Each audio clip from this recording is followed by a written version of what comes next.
Ya ikhwani, Al-Imam Baihaqi meriwayatkan salah satu hadis Nabi yang sudah sangat populer yang berbunyi, hubbud dunya ra'su kulli khatiyah. Cinta dunia adalah pangkal dari segala kesalahan. Apa yang dimaksudkan di sini? Enggan untuk berzakat, enggan untuk beramal, dan lain-lain. Sejatinya seseorang kalau sudah mencintai terhadap dunia, pasti akan ada di ambang kehancuran. Yang dimaksudkan dalam hadis ini bukan dunianya yang menjadi pangkal segala kerusakan, bukan itunya, tapi cintanya terhadap dunia itulah yang akan menjadikan kita berbuat sesuatu yang dimurkai oleh Allah Subhanahu wa taala. Itulah kan memang lebur lah. Dan dunia itu apabila sedikit, maka kita akan apek-pek dan mutur. Amomo colok. Ya. Karena apa? Karena sedikit. Tapi jika banyak, maka kita akan merampok. Contoh, ada orang yang menemukan duit 5.000 seumpama. Apa yang dia kata? Woi, siapa yang kehilangan duit? Oh, disebar-sebarkan. Kenapa? Sedikit. Tapi jika kita menemukan uang segepok yang gak diambil juga sih, dia bawa pulang, seraya menunggu orang yang mencari duitnya yang hilang. Pasti yang keluar di benak kita, ya, tidak akan saya ambil duit ini, tapi setidaknya dapatlah imbalan darinya. Pasti seperti itu. Atau kalau kita menemukan duit 100.000 seumpama tergeletak di tanah, apa yang dia lakukan? Maka ia akan tolah-toleh kiri kanan. Kemudian duitnya diinjak, pura-pura jogging atau pura-pura apalah gitu, taruh di keteknya, jalan lagi. Akhirnya ketemu sama orang yang kehilangan duit. Ya fulan, kamu jalan dari sono sampai sini nemuin duitku jatuh ndak? Kadang nggak jawab. Maka jalan lo saya tak nemuin PC aja kok. Kenapa? Banyak soalnya. Itulah. Oleh baginda Rasul diajarkan untuk tidak melampau akan mencintai terhadap dunia. Dan perumpamaan yang lain. Dunia ini ibarat apa? Ibarat perahu. Nah, kalau kita sudah bicara perahu, maka kita membutuhkan sarana air. Tayyib. Setelah di air, pada saat yang sama, hati-hati. Jangan sampai perahu tersebut bocor, sehingga air masuk ke dalam perahu yang akan menenggelamkan perahu tersebut. Begitu juga dunia. Jangan sampai masuk ke hati kita. Kenapa? Kalau sudah masuk akan bikin keras sama hati kita. Paham toh? Maka cukuplah di kantong saja. Jangan sampai masuk ke hati kita. Sehingga kita tidak pelit, gampang bersedekah. Sekali lagi, bahwa perumpamaannya dunia itu ibaratkan perahu yang membutuhkan terhadap air. Kita sebagai manusia juga butuh sama duit. Tapi jangan sampai masuk ke hati kita. Begitu juga perahu ketika di air, jangan sampai perahu itu bocor sehingga kemasukan air. Karena akan menenggelamkan. Paham dong? Taib. Dan diriwayatkan di masa Nabi Isa alaihissalam, Nabi Isa ini memiliki seorang santri yang notabene ianya ingin bertobat kepada Allah Subhanahu wa taala, sehingga ia mengatakan kepada Nabi Isa alaihissalam ingin menjadi santrinya. Singkat cerita ya ikhwani, orang yang asalnya ini yang tidak bertakwa kepada Allah, sehingga sehari-harinya dia selalu melayani kepada Nabi Isa alaihissalam. Kemudian di suatu hari Nabi Isa ini akan melakukan suatu perjalanan syafar. Maka diajaklah santri tersebut dan membawa bekal yang cukup, seperti roti, seperti ya baju dan lain sebagainya.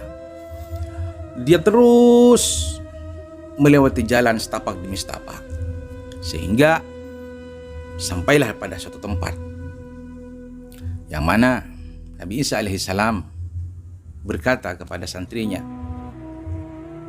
bahwa, wahai santriku, gelarlah tikar di sini. Sekarang kita waktunya makan. Baik Nabi Isa alaihissalam.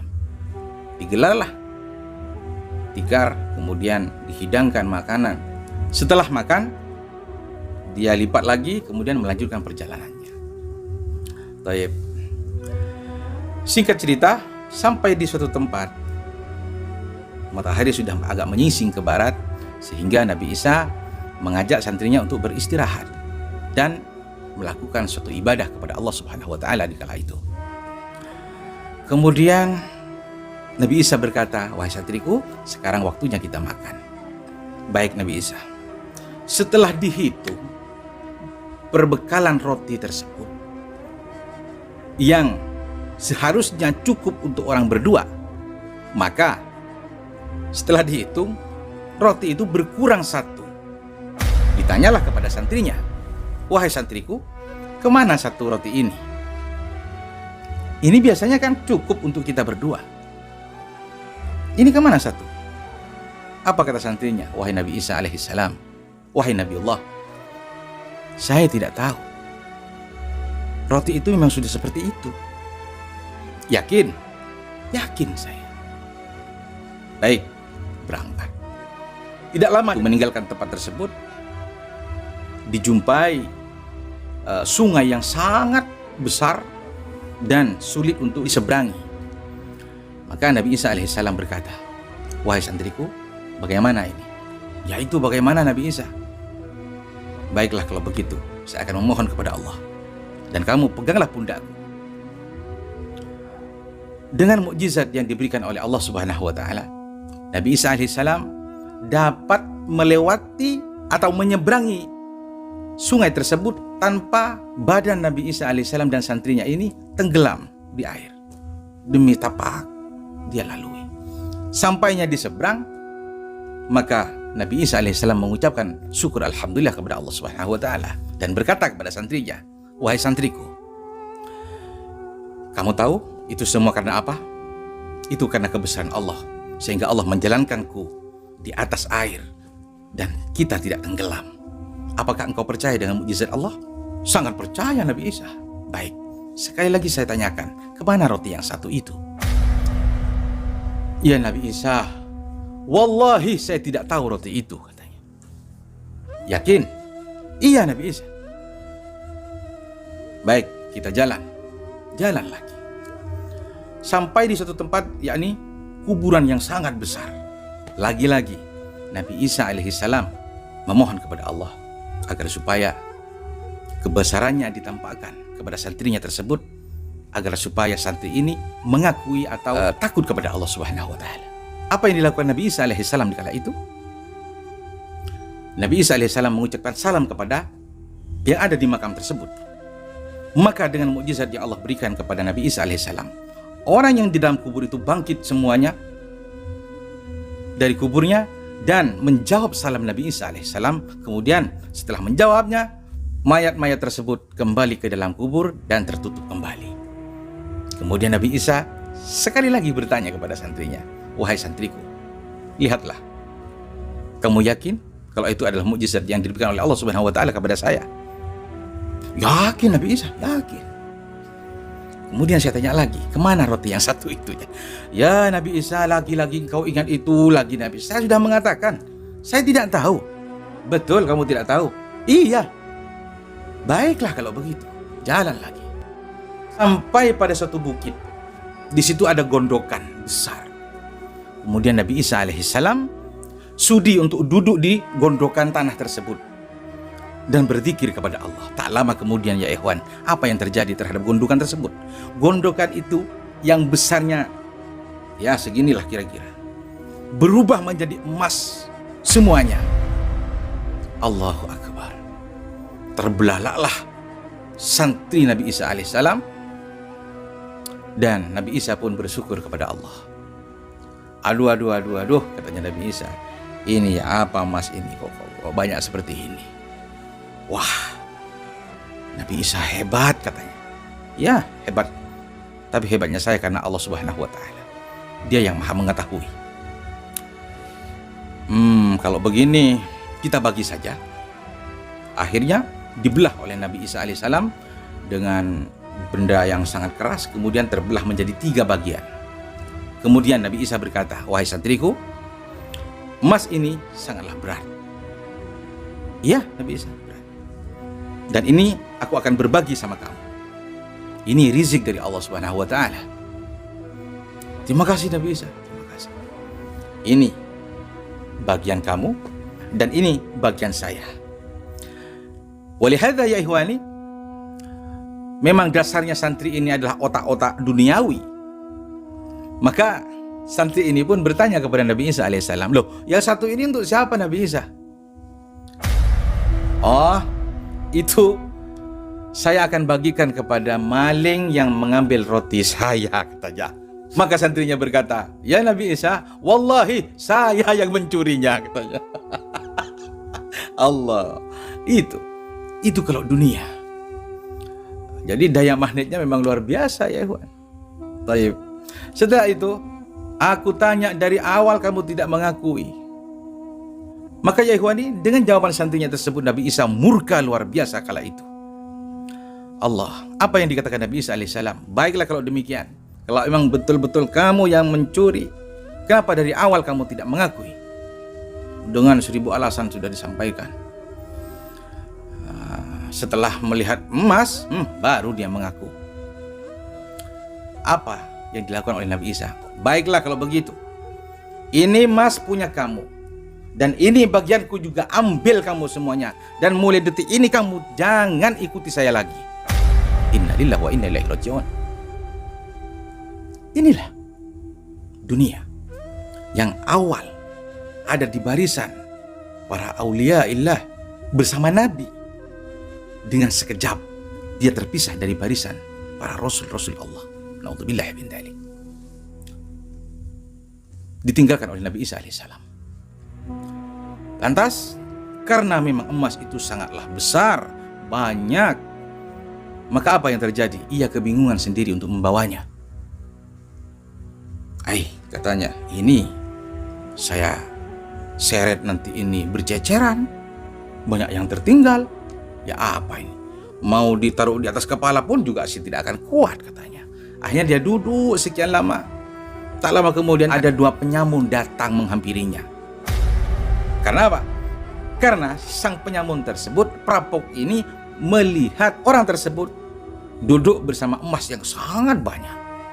Maka si perampok ini ada niatan untuk merampoknya, bahkan ia ingin membunuhnya. Sehingga ia dekati dan berkata, "Hei kamu," katanya, "serahkan emasnya itu sama aku. Kalau tidak kamu akan saya bunuh." Apa kata santrinya Nabi Isa alaihissalam? "Wahai Tuhan, tenanglah dulu. Jangan emosi dulu. Duduklah mari. Kita berembuk," katanya. "Oke," katanya. Ngobrol-ngobrol, akhirnya disepakati bahwa ini kan ada 3, katanya. "Terus gimana? Mari kita berbagi. Kamu 1, Anda 1, dan saya 1. Bagaimana? Kan sudah adil," katanya. "Baik kalau begitu." Dibawalah dengan susah payah emas yang sangat besar tersebut, 1 orang 1.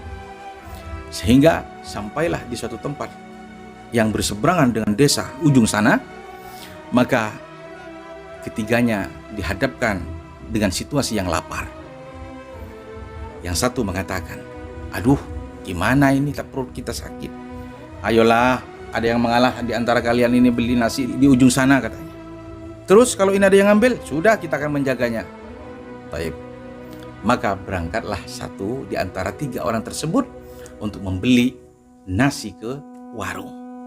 Singkat cerita, sampainya di warung ya ikhwani, timbul pikiran-pikiran merasuki orang tersebut. "Mungkin lebih baik saya makan di sini saja," katanya. "Yang 2 saya bungkusin."